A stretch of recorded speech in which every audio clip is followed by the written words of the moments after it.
was the most brutal day? There's a scene in the hallway where Shingen, played by Hiro, and I have this fight. And I have my shirt off in that scene, so it's a key sort of moment physically. I had to be in peak condition for that.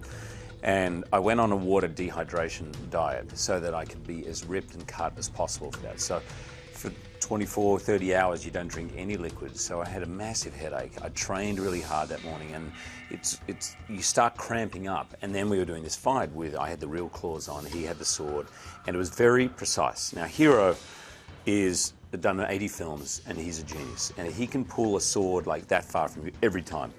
Me? Not. I didn't tell him this, but I am very clumsy. I've stabbed more than one person playing this part.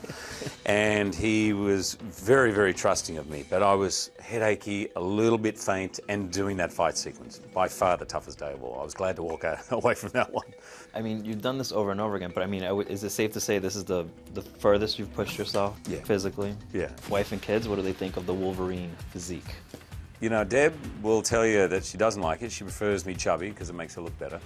But I don't know. I met her on a prison drama where I was pretty jacked in that, and I dare say we wouldn't be together if I hadn't met her with that body. What can you tell us about X-Men Days of Future Past? This is probably one of the greatest ensembles, forget comic book movies, the greatest ensembles ever put together. So, and I'm getting to work with all of them, so I feel very lucky. And great to be able to sort of return with Hallie as well. She is one of the great people in our business. And I say that not only as an actress, obviously, even though she's a great actress, but as a person, she is right up there for me, the people I've worked with. And to see her pregnant, which I know is a surprise for her, and I'm just so happy for the two of them. I'm only giggling because she was quite pregnant when we started, and to fit into one of those leather suits when you're pregnant, it's difficult. But she managed to hide it, but I literally was like, cut.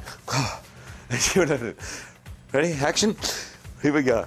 She's a trooper. She is beyond a trooper. That girl was on wires and harnesses, you name it.